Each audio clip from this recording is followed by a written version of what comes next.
Welcome to The Explainer. Today, we're diving deep into the architecture of dreams. We're going to unpack how those totally chaotic, weird images that flash through your mind at night might actually hold the master blueprint for the reality you build during the day. It's a fascinating connection, so let's just dive right in. So let's start right here. For the longest time, people just naturally assumed that the strange, disjointed movies playing in our heads while we sleep were nothing more than chaotic brain glitches, just random neural noise. But it turns out it's actually far from random. The whole phenomenon of dreaming is this incredibly complex, highly coordinated interaction of your memories, your emotions, your learning, and even your primal survival instincts.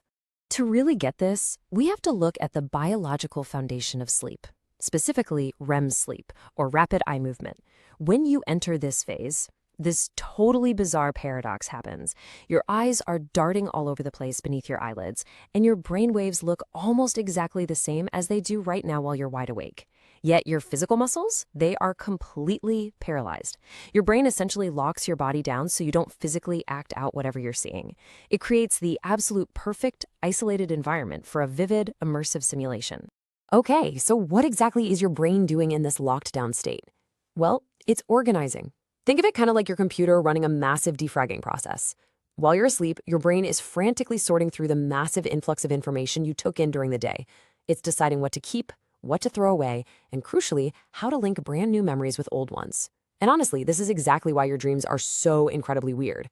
When a childhood memory suddenly collides with some lingering anxiety from your workday, and suddenly you're presenting a quarterly report to a dragon in your middle school gym, yeah, that's just your brain running an associative search, cross-referencing your entire life to build better mental indexes. And this perfectly explains the sheer weirdness of dream logic. Why on earth do we just accept it when time and space completely collapse in our sleep? Well, it's because during a dream, the amygdala, that's the emotion center of your brain, dealing with things like fear, regret, and desire, goes into overdrive. It becomes highly active. Meanwhile, the prefrontal cortex, the part responsible for strict logic and reality checking, is essentially powered down for the night. Because your logic center is offline, you just blindly accept these impossible, contradictory worlds as totally normal. You don't even question them. But what happens when those emotions turn dark? Why do we get nightmares? This brings us to a really fascinating concept called the threat simulation theory. Look, throughout our long evolutionary history, humans have been exposed to predators, brutal warfare, and the very real, very dangerous threat of social exclusion. Nightmares aren't a sign that your brain is broken. Amazingly, they actually mean your internal danger prediction system is functioning perfectly. Your brain is using the safe space of sleep to run danger reaction training. It literally lets you practice surviving deadly threats without, actually dying.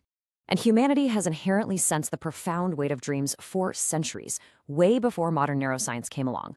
Ancient cultures viewed them as prophecies or even direct contact with the spirit world. Later on, pioneers of psychology tried to decode them. Sigmund Freud saw dreams as repressed desires, while Carl Jung believed they were direct messages from the unconscious. And while we now have the biological explanations for all of this, that ancient feeling still holds true. A dream is essentially the sensation of your brain having a deep, private conversation with itself. Which brings us to the grand pivot of today's explainer, the metaphor of future dreams. So we're stepping away from the biology of sleep now and into the realm of our actual life aspirations.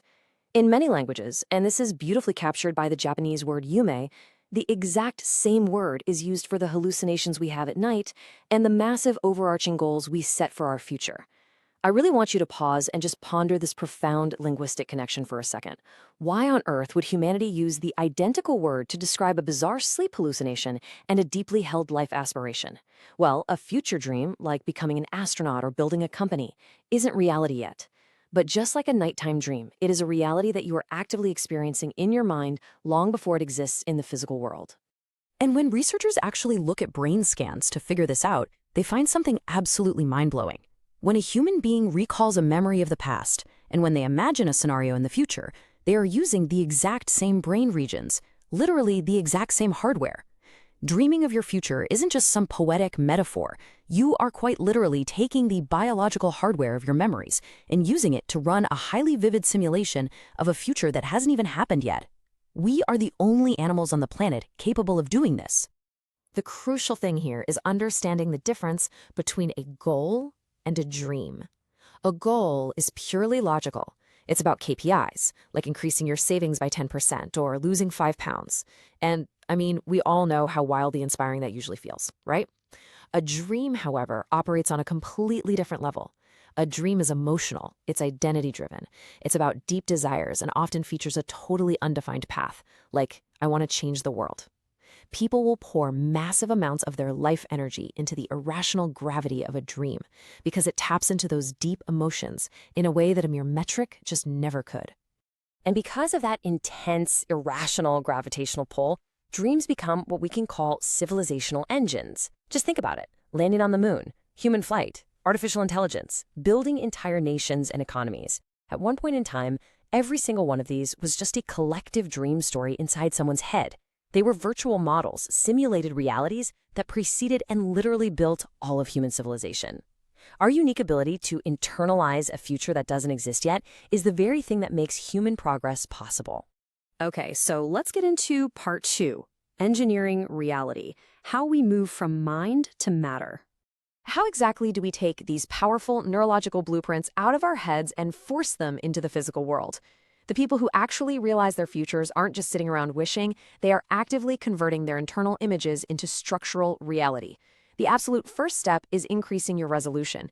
If you just have this abstract desire like, I want to be successful, or I want to be free, your brain literally doesn't know what to do with that. It ignores abstract commands. You must provide a high-resolution future. Where exactly do you live? Who are you sitting next to? What does your daily schedule look like? What does the air smell like? Your brain aggressively pursues highly detailed rendered images. If you want it to build reality, you have to give it the exact blueprints. Next, you have to break that dream down into an engineering system. Because if you just stare at a massive dream all at once, it will trigger your brain to panic and say, nope, that's impossible. So, step 1, define the massive dream. Let's say it's working in the space industry. Step 2, deconstruct it into its system elements. You need to learn English, study engineering, build a network, gain capital. Then step 3, execute the minimum realization. Start by reading just one book or writing one single post. The moment your brain recognizes that the dream has already started, it naturally begins to accelerate your actions. But here is where most people get totally stuck. There is a fundamental, unbreakable rule. Reality changes after your internal identity changes. This is the core engine of transformation. If you internally define yourself as someone who is, bad at business or lazy, your brain will biologically hit the brakes to match that identity. You have to shift your internal definition to, I am a resident of this new world, before the external world will ever actually reflect it. The identity shift has to come first. And how do you solidify that new identity? By realizing that environmental synchronization is vastly more powerful than your own individual willpower. Seriously, if you rely solely on your own willpower while sitting in a lazy environment, you are almost guaranteed to fail. But if you pick yourself up and move into an environment filled with ambitious entrepreneurs or dedicated researchers, your natural human instinct to synchronize with your surroundings just takes over. You don't have to force yourself to change anymore. The environment essentially forces you to change. Now, even with the absolute best environment, you have got to be prepared for the time lag. Think of it like the bamboo root effect. You might be putting in massive, exhausting effort for years 1 through 3, strengthening your internal systems, learning, networking. But on the surface, the growth is totally invisible. Nobody sees it. Then, suddenly, in year 5, explosive surface growth happens. So many people quit in year 2 because they mistake invisible, underground progress for failure. You just have to understand that reality takes time to catch up to the blueprint.